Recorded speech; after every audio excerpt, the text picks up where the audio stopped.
everyone. Welcome to the Femme Tell All podcast. My name is Madison Bellissimo. And I'm Ruth Devereaux.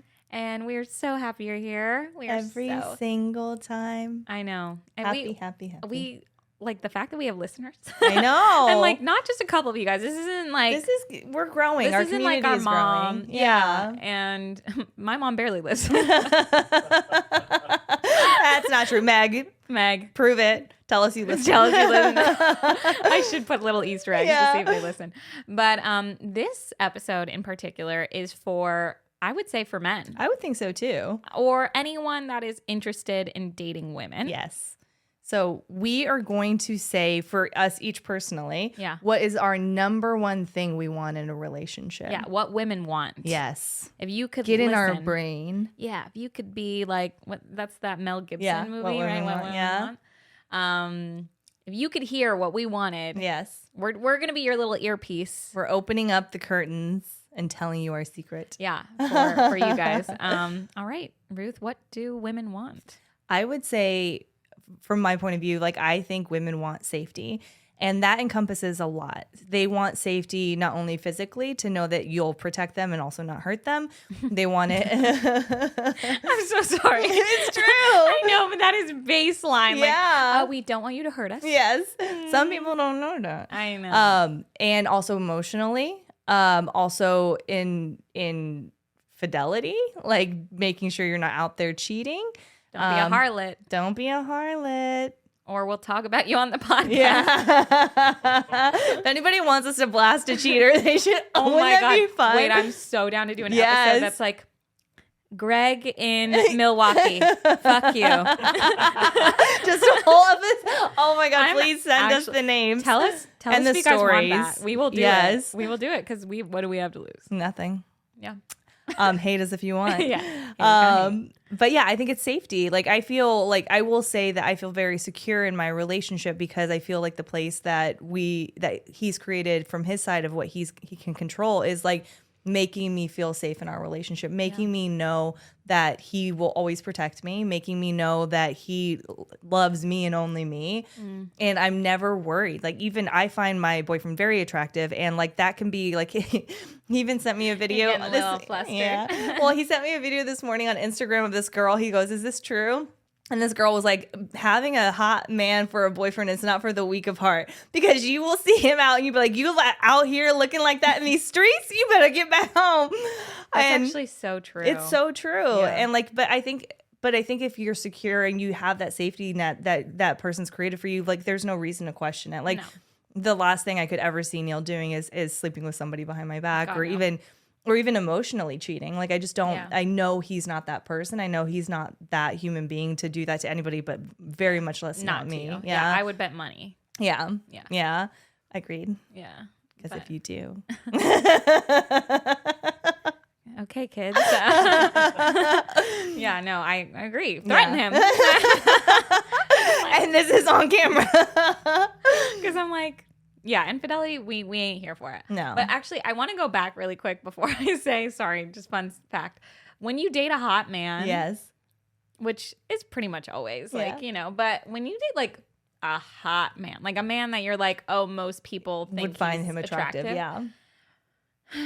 Yeah, you see, it ain't for the faint of heart. You see the fucking heads going, and you're like, this is my man. Yeah. My man. But do you get like, I almost get like flattered because I always thought about it like the reverse for men if they have like, because they're always like, oh, it's not easy having like a really gorgeous girlfriend, but then they use it as like currency. That's a whole thing we can get into. Yeah, but I've always thought about that, and I remember like the one guy that I would go out with a lot that was like one of the more attractive guys that I dated, and the women that would just fawn over him, and like very obviously too, and I was always like, is this how the other half lives? Like, I was just like, oh my God, like, wow, they're really staring at him, and he is none the wiser. Of course. And I'm like, which makes it even hotter. That's my man. Yeah. I was like, do not look at him. But then I kind of was like, yeah, that's my man. Yeah. Look at him. Yeah. Like he's with me, girl. But that's when you feel safe and secure. Because I've seen other women that are in those relationships that if they don't,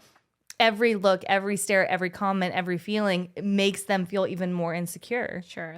And they're like, why were you talking to that waiter? And you're like, I was ordering. Yeah. Yeah. Exactly. Yeah. Fair. Okay. Well, I think we should get into safety. Maybe unpack safety fully, and then we can go to mine. How do you feel again, using my current example, I don't think it's necessarily in the fact like I would never want a man that's just gonna fight at the drop of a dime for me. Like, I'm so glad you're bringing this up because I love this. Yes. Continue. Yeah. Okay. Yeah. So I don't want somebody that's like aggressive and like wants to fight. Like, but I would want to know that if the scenario was presented that he needed to, that he's fighting for me. I agree with that. Yeah. And it is, I'm like, is this toxic? But toxic? I don't think it is. I don't think it is. Either. I think it is a primal thing that we are kind of taught to like, to embrace. Yeah.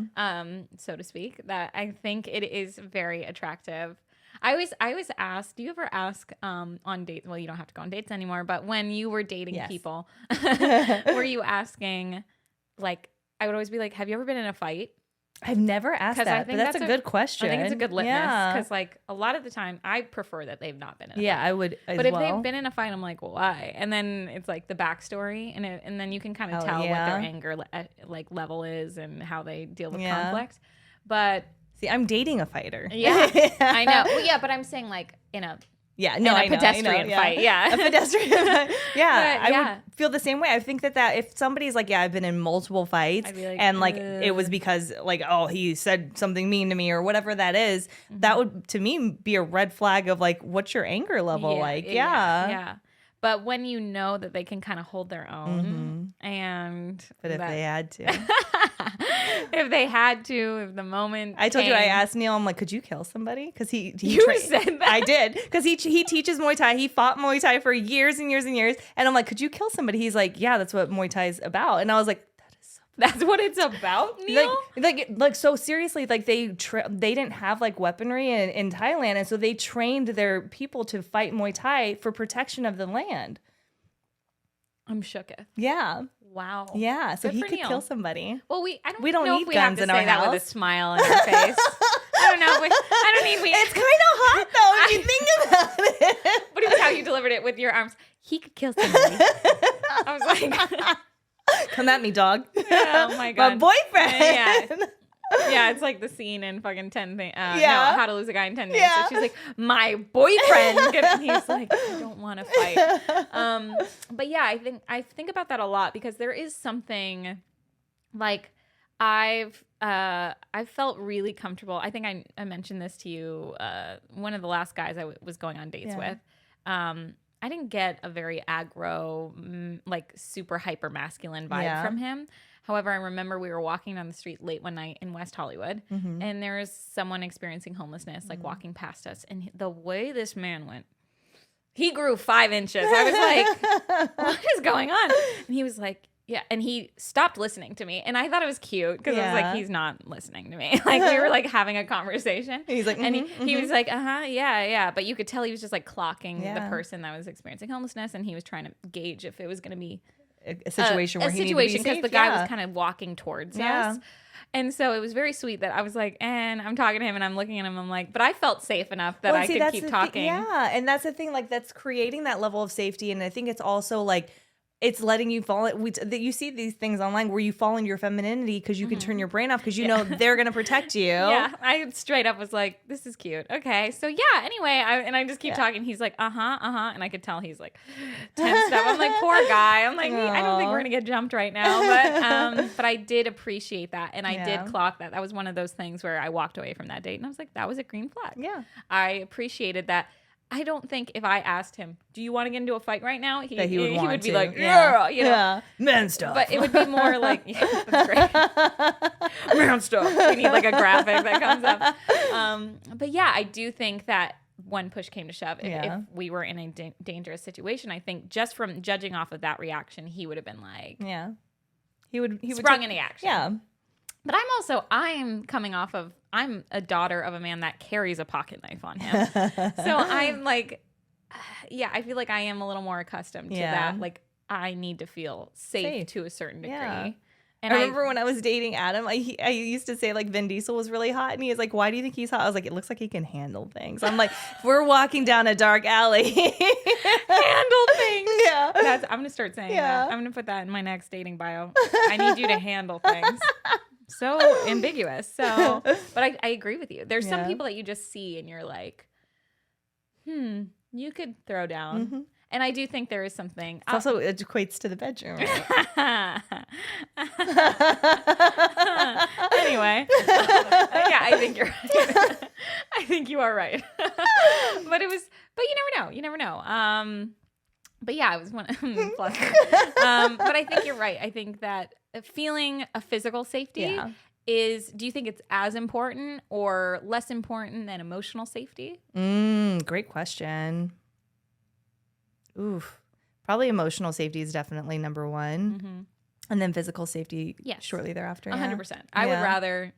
I'd rather someone that I feel completely emotionally stable and safe with. Yeah. And then if they can't beat someone up, because I've been in that relationship before. Not that they couldn't, but I wasn't like be less likely. You'd be scrappy. Yeah. Like I know that you would figure something out. Yeah. But you're not like a 6'4" guy, like and not that equates, but in that way. But I remember that didn't matter as much to me because I was like, we'd fucking go in together. We could protect ourselves together. But it is also a bonus. It is. I would say a bonus when you feel like physically safe. Yeah. And I think that, but the physical safety doesn't even mean somebody like I think fighting even. Like I think it's also just like even somebody like that, just being aware of your surroundings and understanding like I'm going to protect her. Like I think feels good. Like even if it's not like they're gonna like throw down, like in case of an emergency, like I'm thinking like how do I get out of this situation? How do I make sure she's okay? Like that's the same thing. You're so right. Yeah. Like being able to assess the situation. Yeah. And I agree with you. Yeah. I love that. And I actually, unfortunately, protection is something that I do find very sexy. Mm-hmm. If someone is like, I'm going to protect you, I'm like, oh God, thank you. Yeah. And I do think this kind of comes back to this reminded me of I'm very clumsy and I've dated guys that like are just like have stopped me from falling, and I'm just like, thank God. Yeah, I'm like, someone needs to be around. Someone needs to be around to do it because I'm like, I can't always catch myself. Yeah. So I love have you seen the videos? I think I've sent you videos of like dads catching them, and I'm like, oh my God. Cute. The way I become, it is cute. It is cute. Oh, and also feral. I was going to say I become feral.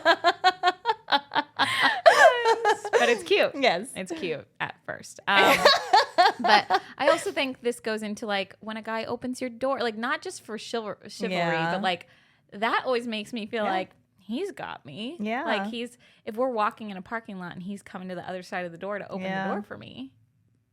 Okay. Yeah. Like it's that stuff too. You're like bringing in action. Neil will always never let me walk on the side of the street. Like that's closest. Like I think that like even that small thing, it's like you feel like they're thinking, they're aware, and he's like always like readjusting me depending on what side of the street. I love that. Yeah, do-si-do-me, all over town. Like you can, and that's where I think it's sexy when they like move you. Kind of, they're like, please get out of the way. You're in a vulnerable spot. Like thank you. And I'm like, what? Oh, okay, cool.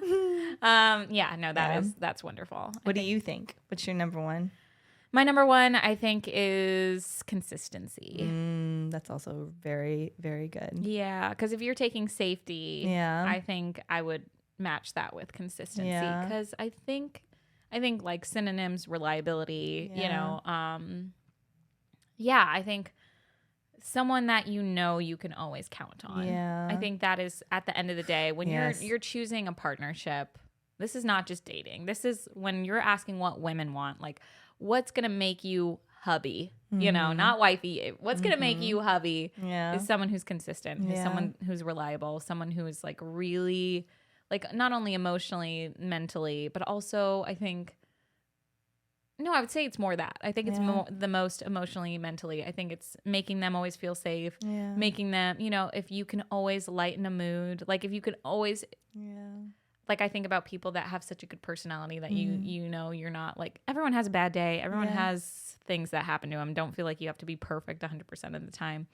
That would be scary. But I think if you know that they always have a really sunny disposition. Yeah. So anytime you're going to spend time with them or, you know, you really appreciate their advice. Like we were talking about in a couple episodes ago. It's like, I like that what you were just saying, like always injecting humor into it. And I'll use Neil as an example again. We were having a talk the other day and I was like going like, you're not doing this, right? And like just being like grumpy me. Yeah. And like, and he could have easily took in that moment and just gotten mad and protective of himself. And then he was like, well, I did do this. Like you asked me to. And I was like, you're right. You did do that. And you did that really well. He's like, thank God, one thing. And then he like injected a joke and like what could have been a fight or a problem, he took the moment to like find humor in it. And I think that's so important in relationships too. So. Yeah, no. And I think he advocated for himself too, which I think that's great that he did that.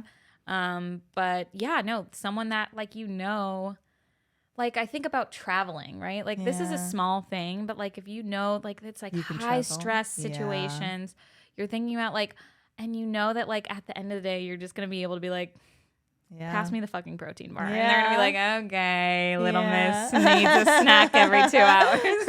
Like that is the kind of consistency that I feel like I want. I want someone that understands the beast that is me. And not like truly, and not in a derogatory way, but I'm like, we all are beasts, right? Like the multifaceted version of you, right? Yeah. And I think having someone that acutely is aware of that and is able to complement that and do it consistently. Yeah. You know that at the drop of a dime, like something happened to you, you could call them, text them.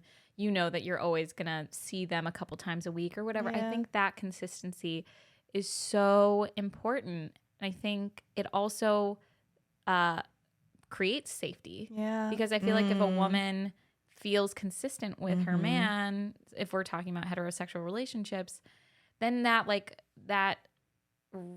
regulation of stress hormones is like at an all-time low because we're not going like, is he gonna ghost this week? Is he gonna just like be kind of cold to me this week? Is he gonna have like a little thing, you know? That's so true. Like I completely agree with you. Consistency breeds safety. Like that's such a great one-liner. Like these two really do interconnect because you can't feel safe in inconsistency.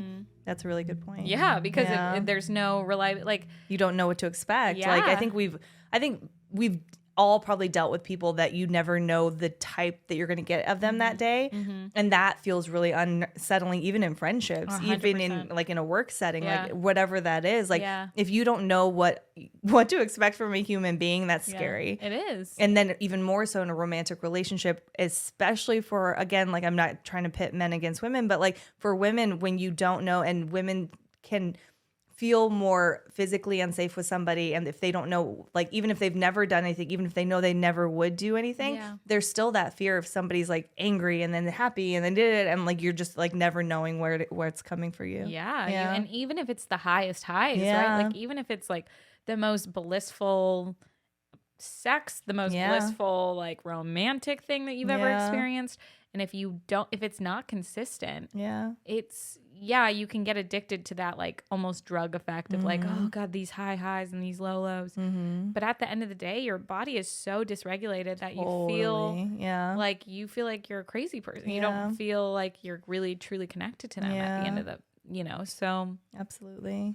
That's where I think consistency, for me at least, I just want someone who's reliable. Yeah. I love that. And I think that's like also in building a long-term relationship. Like I think that if you don't have that consistency and reliability, like how can you put your life into this person? And like when I like think of a life partner, you're thinking of all of the different stages of life you have to go through together, all the problems, all the like ups and downs together, but you have to do it together. If you don't know who that person is innately in them because they haven't shown you that consistency and reliability, then how do you know what that life looks like with them? No, you don't. It's unpredictable, and some people might be attracted to that, but I would argue that those people that are attracted to that, no matter your gender or sexuality, it's almost a trauma response, or it's a response to some kind of wound that you were healing from. Have you watched Baby Reindeer? No, but I heard about it. Noah was just telling me about how fucked up it is. It's so fucked up. Okay, so but it was like it's talking about like a trauma response too, and like there's one episode. It's on stalking, correct? Like for anyone who doesn't know, it was a comedian, correct? Yes, correct. And it's a comedian that so like, but it's based off the showrunner. The showrunner. This is based off of something he went through. Jeez. And so basically like he's being stalked, but then like the way he responds to his stalker is kind of weird, but you don't really fully understand. And the way he kind of like is living his life, you really don't understand till you realize he was sexually assaulted by a mentor. And that the way he responded to that trauma was by almost like personally putting himself back into situations where he was again like utilized in a way that didn't feel good to him sexually, to kind of like put so many of those experiences in his head that the first one didn't matter. Yeah. And like the trauma response, you really don't ever know what it's going to come through. Manifest. Yeah. So I thought it's really, really heavy, but it's a great series. I recommend people watching it. Good to know. Yeah. No, literally Noah mentioned it to me last night. So that's so funny. But yeah, I don't know if I like could stomach that, you know, like that. I'd like to watch it because I've heard such good things, but it seems hard to stomach. And I think it's because it's a reality. Like if there's a reality of the situation, it's not this like fictitious piece that it's not even based off a true story. It's like his true story. And I think when we are taught to get into these unhealthy cycles, again, no matter your gender, no matter your sexuality, you are going to go back and seek those out until you kind of heal it. And sometimes you can heal it by yourself. Sometimes it's a combination. We've spoke on this before of like healing with your partner. Sometimes your partner not does it for you, but like when they show you consistency, you're like able to open up more and then able to access more like levels of healing. Well, I think that's where that safety comes in too, right? When you feel emotionally safe with somebody, then you're able to feel like you can open up those wounds and heal together. Otherwise, you tend to hide more than you do any other situation. Absolutely. Yeah. And I think like even traditions and things like that, like I think the things that I remember most about all of my relationships are like the things that we would do consistently. Funny enough, like is the things that, and I know that that's like maybe a power in numbers, but I don't think it is. I think it's like, cause it's like you text every day. That's a power in, you know, sure. Yeah. But it's like, you know, if they did a sweet little thing every time you came over to their house, like that is something that like means the most. Yeah. Or like every time I had a friend that set an alarm clock that every night at 7 p.m. he would text his girlfriend, "I love you." And like, even though it was a reminder, but it was a daily thing that like for the rest like of whatever time, like she would probably remember like this person did this for me. Yeah. Yeah. That's so beautiful. And like even tradition anniversaries, you know, like not that should be the only time you're getting your girlfriend flowers or anything like that, but I'm like, like, no, I need more. But I think there is, you know, like if you know that every birthday he gets you this or like he's like every birthday he's like, stay in bed, I'm making you breakfast in bed. It doesn't even have to be material. No, it doesn't at like all. I think those kinds of like, and it is a safety net. I think it is like of like, hey, I do this for you. I'm going to continue doing this for you. You don't have to worry about it. And I think feeling that as a woman, and women, back us up. I know this episode is for men, but I'm like, please sound off in the comments. No, like, I think that's a great point. Like, I think that these are two factors that we're saying. That's not necessarily just what all women maybe feel. Like other women might have a number one that's different for them. Totally. Tell us. I want to talk about it. I know. Yeah. And honestly, like this is for men because we've been getting a lot of feedback specifically for men that have been listening to our podcast, which we love it. Yes. Thank you. Thank you for being a part of Femtall. But talk with us too, because we want to hear from not just the men that like know us personally, but like also from other men that are watching this. Are you learning? Are there things that you want us to cover? Like, have you heard other characteristics from women like they want in a man that maybe you feel is like great or maybe outside of the boundaries of what should be wanted? 100%. Like tell us so we can deliver for you. Like we want to like, we obviously cover topics that we love discussing. Yeah. But we, at the same time, like this is a relationship, guys. Yeah. This is like Femtall to our like our audience, our people. Yeah. So we want to make sure that we're catering to that. And like, if this was something that you're interested in, like what women want, I know this was more of a brief episode, but we want to be able to cater to that. So definitely let us know. Sound off in the comments. Message us if you don't want to be in the comments. You can always message us. And hopefully you enjoyed. Thank you guys so much. Don't forget to subscribe, comment, and like, and we'll see you next week on Femtall. Thank you.